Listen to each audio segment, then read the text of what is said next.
All right, so I'm back with Dan from dansfish.com, and we're going to talk about a fish that I think doesn't get enough attention in the hobby, and that's the gobies. For one thing, they weren't readily available until recently, really. And we've got a lot of cool species to look at. Dan's going to give us some knowledge, and we're going to take a pretty in-depth look at gobies. All right, so there's a lot of species groups of gobies. This one is Sichiopterus multisquamata. The Sichiopterus gobies are all more carnivores. So we feed these guys frozen foods. They like bloodworms. They like all kinds of frozen foods. They like live foods. Give them something with a little chitin shell every now and then, like scuds or daphne or whatever. I've never gotten these to eat dry prepared foods. These are amazing. They're not even colored up yet. This one's starting to. I don't know if you can see how the red is coming in more deeply on that one. Most of them are light orange right now, but once they color in, I mean, that's good enough, right? Once they color in, the black will be a lot darker and they'll get a lot brighter red on them. These come from very, very, very fast streams. They can climb waterfalls. These guys have a very tight grip, both with their little pelvic fin suction cup and also with their mouths. You have to keep a tight lid on any of these climbing gobies because they will climb up the glass, find a little hole, and get out. They literally climb waterfalls in the wild when they're coming up river after they mature in the ocean. So let's talk about that. Their lifestyle is interesting. They're a freshwater fish. They grow and breed and live in freshwater. They spawn in freshwater, but then the little babies, as soon as they hatch, they get washed out to the ocean, or the estuaries at least. They develop in the plankton cloud, and once they're about, I don't know, around half an inch or so, they start swimming back up the stream, and they return to the fresh water, and they stay there the rest of their lives. What that means is it's very hard to propagate these in aquariums. Most of these gobies are not being bred in aquariums. Collecting them is very difficult. They are far-flung. I'm talking about the group. I'm not talking about this species necessarily, but they're far-flung from New Caledonia to the Philippines to Papua New Guinea to Indonesia to the Samoan Islands. Like, the range on these guys is the Pacific Ocean, basically. It's massive. Islands in the Pacific Ocean. And they are feisty, they're hardy, but because of their environment, they don't have to have like super fast water, hill stream conditions or anything, but the water does have to be clean and it does have to be oxygen rich, and they are not going to appreciate ammonia or nitrogenous waste. So keep that in mind. They're a hardy goby, but they need, if you think of how clean a stream is, oxygen and ammonia wise, you're going to need to replicate that. The thing I like most about gobies, almost all species of gobies, besides their color, is just their behavior. They're little clowns, they're acrobats, they can perch upside down on stuff, and they do. They kind of hop around or swim around. They're just a completely different flavor of activity in an aquarium, so they add a lot of life to it. This particular species is very easy to feed since I consider it more of a carnivore, let's say. So you can feed them frozen foods and they'll grab them and eat them pretty quickly. But some of the species we're going to look at are grazers, which are going to need a lot of time because they graze biofilm and algae and diatoms and stuff like that, like all day long. So what are we looking at here? Well, I think this is a treat. These are the golden goby. The species is Rexy, and I believe the genus is Mugillagobius on these guys. They're more of a bottom mid-water fish. They'll hang out mid-water a lot. They'll also perch on the bottom a lot.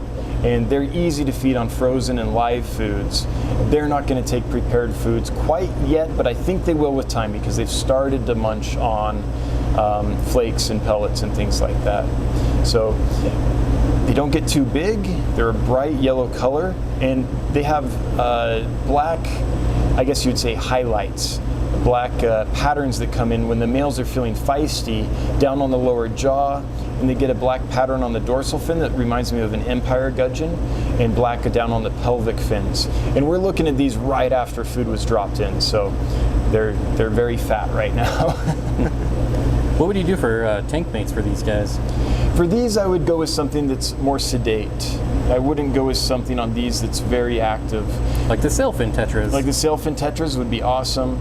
Some of your calmer I'm thinking wild type bettas, I'm thinking croaking gouramis, sparkling gouramis, that kind of thing. That kind of slower cadence. Although if you want a really more active fish, you could definitely do hatchet fish up top or something like that.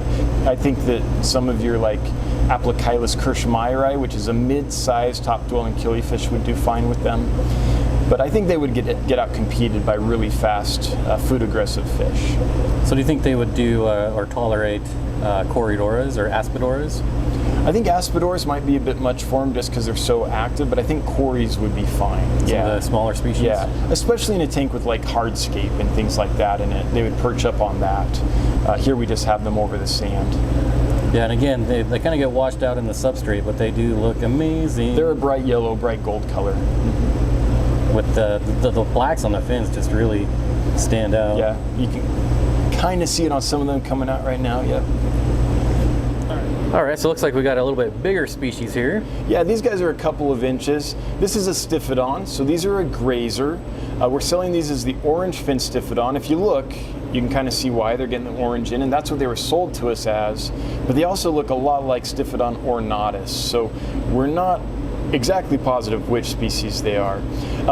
These are a grazer. They'll eat algae pellets, they'll chew on zucchini, they'll chew on big like massivore pellets and things like that. So in the wild, often people call them an algae eater, and yeah, they'll graze on algae. But something to remember is in the wild, they're also eating a lot of biofilm, they're eating a lot of tiny little crustaceans and things like that that are clinging to the rocks that they're chewing on. So they get a lot of protein in their diet too. So as a base, we give these guys a lot of like bottom scratcher from Extreme and things like that. But today they're getting bloodworms because we do want to rotate some protein in. And one of the secrets to getting Stiphodon gobies going when they first come in, I think an error that a lot of people make is they think algae eater and they just feed like algae wafers and things like that. But when they first come in, they don't recognize that as food. So for the first week or so, feed them frozen foods, bloodworms, brine shrimp, things like that. That'll help them recover from shipping, and then once they've recovered, you can take the next week to kind of transition them over to the prepared foods. It doesn't take them a real long time, but I don't think a fish that has just gone through the stress of being collected, because remember, these can't be bred in aquariums very easily and transported. I think the last thing you want to do is try to like take a week to get it to eat a new food. We like fattening them up. So these ones seem a little more boisterous. Would you do maybe like some more active fish with them, or still calm fish with them? The reason I wouldn't is because they really are a grazer and it takes them a long time to eat. So even though they're pretty active, it takes them a long time to get the food down. It's quicker when you feed them bloodworms because they can grab a bloodworm and swallow it, but you don't want to feed them just bloodworms long term or you're going to have some problems. So you do have to get veggie in there, and the main way I found to do that is with pellets or rapashi or something like that, wafers that last quite a while. Will they graze on like zucchini or? Absolutely, okay. Yeah, they'll graze on zucchini and such. Not as much as like a pleco, but we do rotate that in as well. Perfect. All right, so next we're gonna look at a smaller species.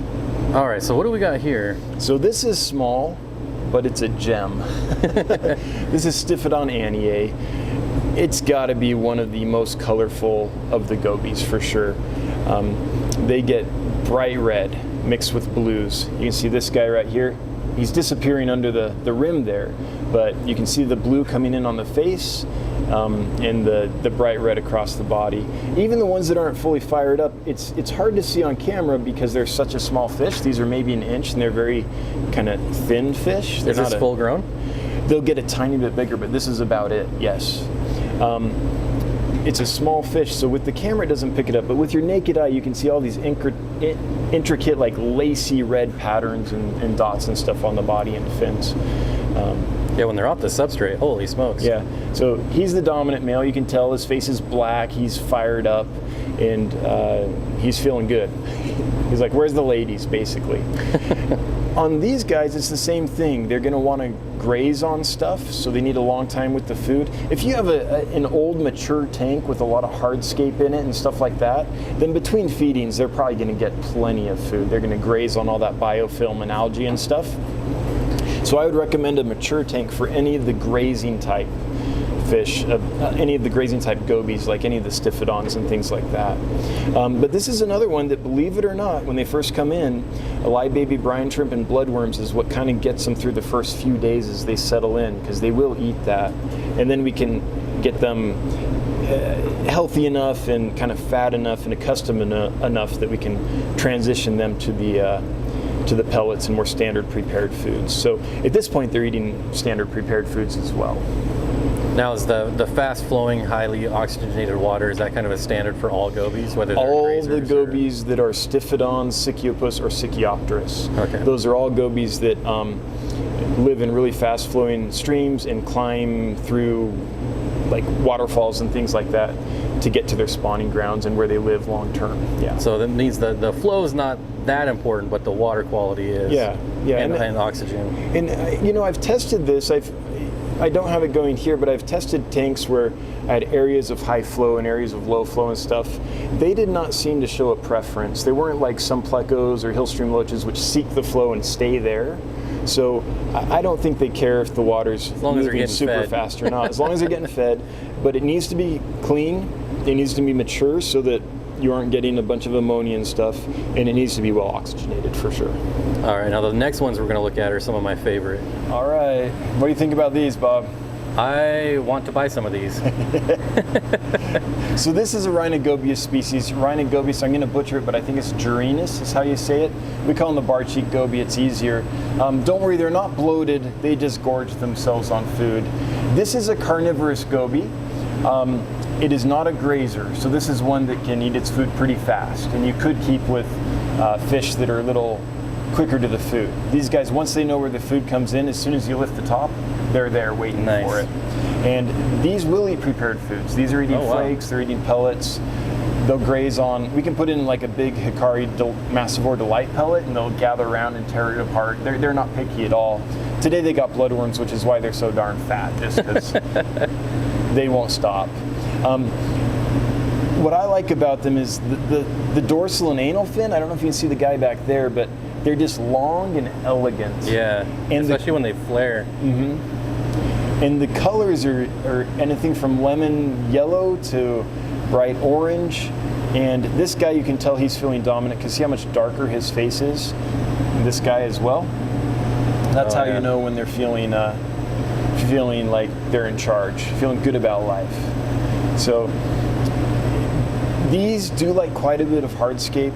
I see them playing on it all the time, so I'd recommend that with these, along with most of the clinging gobies for sure. But they like caves. They spawn in little caves. These you can breed in fresh water. Oh, wow. I think there's some that do go to the ocean, and I don't know which ones do and which ones don't. But I know several people that are breeding several different species of Rhinocobius. But I should put the caveat on that I'm not sure on this species specifically. But a lot of the Rhinocobius you can breed and raise in pure fresh water. And just made them even more my favorite. Yeah, they'll spawn in the caves, kind of like a peacock gudgeon. Okay. Mm-hmm. And I don't think they're going to be difficult to keep. I think the biggest problem you might have is they're going to get around 2.5, 3 inches, and they have big mouths. So the biggest problem is they might eat other fish. Rasboras. No rasboras. Yep. But as long as the other fish are big enough, to not be considered food, I think like they'll get a along perfect fine. match for a rainbow fish to me. Yep. Yeah, especially like a dwarf rainbow of some kind. Yeah, for sure. Awesome. All right, let's see what we got next. All right, so tell me about these little guys. All right, we have a few of these left. This is Stiphodon aerofuscus, so it's another grazer. Needs a lot of plant material in its diet, but don't forget the protein. I'm thrilled with these guys just because of how fat their bellies are. I'm happy anytime I can get a fish, and especially one that can be a little difficult to transition to prepared foods and get it going strong. So these guys are doing really well. This is one of my favorites because of the color. I don't know if you can see it on that guy in the back. He's claimed the plate, so he's under the plate right now. But they develop a super bright, is he popping out enough? No, it's too dark in there. Well, you can kind of see it barely in some of those guys, but it's that dominant guy right there. It just came out. See how much more orange his two dorsal fins are? Yep. That gets even more and more orange. And when he flares and dances, which he will do frequently, it's quite a show. So that contrasted with that kind of bold, dark brown and gold body color makes this one of my favorite gobies. So next up, what are these guys? Stiphodon discord pinus, which same care and feeding as the Aniae and the one in the Aerofuscus and the orange fins and all the rest of the Stiphodon species. Bold pattern with like a bright red back half on the tail that just gets better as they mature and start spawning, or wanting to spawn anyway. So I don't know if it's coming through on camera. Like, I never do. That's always the mystery when you're filming fish, right? It's like I see it, but is with the water and all that, everything that happens with light and water, is that happening? But another one that at this point they're going to be easy to keep. They're through the rough patch. So this is the blue neon goby, or neon blue goby. Now the issue with this is there are many different species that are commonly called the blue neon goby, and so you don't always know which one you have. So we're not exactly sure which species this is, but each one is as pretty as the last one. And we put the bloodworms in there because it's going to draw them out. Look at that guy. Did you see how bright? He was just talking to that guy saying, this is my bloodworm. And for a second there, he went supernova. I don't know if the camera caught that. I think I did. Oh, that one did. Yeah, they can kind of, it's almost like a rainbow fish. It's not like they turn it on and off like that, but they turn it on and then on-er. On and then more on, I suppose. But these are one of the most common, and the reason is because they come from areas that are more simple to collect is all. It's not like they aren't bred or anything like that, just like the others, but they're a Stiphodon that's closer to the supply chain, so they're easier to supply. They're often the first one that people get because the price is not so high since they are close to the supply chain. Like if you have to trek up to the Vogelkop or Bird's Head in Papua New Guinea and hack through the jungle and stuff to get to like the teardrop goby, which is the case there, that's going to cost a lot more than if you have to go out to your local creek, you know what I mean, and going out back. collect a few. Yeah, so that's the kind of the case with these gobies. The price difference on them basically tells you how difficult they are to get to and to collect and bring in. But definitely see why they're called neon. Yeah, it's no joke. If yours don't have bright neon on them, then just give them a little more time. It's going to take, often it takes a couple weeks before they really settle in. And then if after a few weeks they aren't showing good color and things, then it could be a couple things. Maybe it doesn't have any other gobies in the tank, so it has no reason to display. So groups are what bring out the behavior and the color in all these Stiphodon gobies. And then the other one is, if you check your parameters, make sure you don't have ammonia or nitrogenous waste. That's a no-no for all these gobies that come from these really fast-flowing, clear streams. All right, what do we got here? Well, we'll get to the lipstick gobies in a minute, but since he's out, this is a Sichiopterus Parve. So this is hard to find. It's one of what you would call a rock goby or mountain goby is what they're calling this genus in the hobby right now. But rock goby and mountain goby encompass many different fish, any fish in the genus of Sichiopterus. These guys are grazers, so they will definitely take algae wafers, they'll definitely take big pellets and things like that sink to the bottom, and they'll just take their time and graze them down. They also appreciate bloodworms, and in here with them are the lipstick gobies. These guys are a Sichiopterus species, so these are, I treat them like a carnivore. I feed them a lot of frozen foods. We have got one batch of Sichiopterus gobies once to eat like prepared pellets and things. But that was once, Just once. in all the time I've been working with these guys. So I would have frozen foods and things like that on hand for the Sichiopterus genus, just because of its carnivorous nature. Also for Lentippus, we don't have any Lentippus genus here, but if you have Lentippus and they're not eating well, try some frozen foods.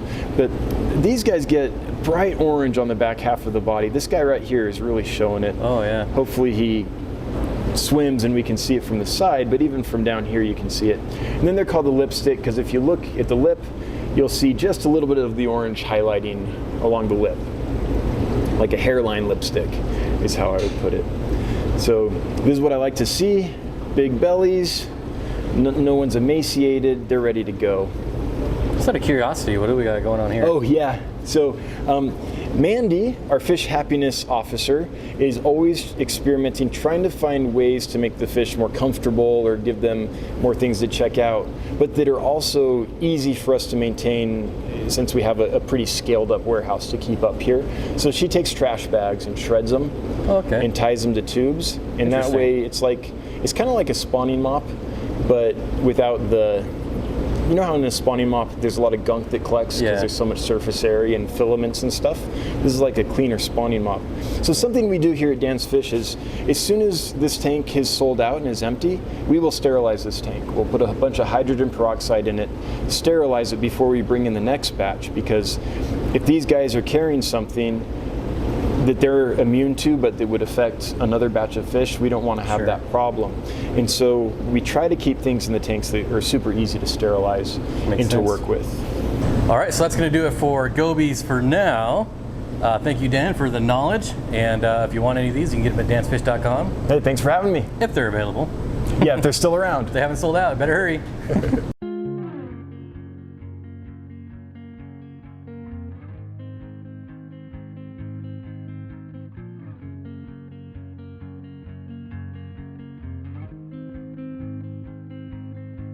Blue dew, blue moon.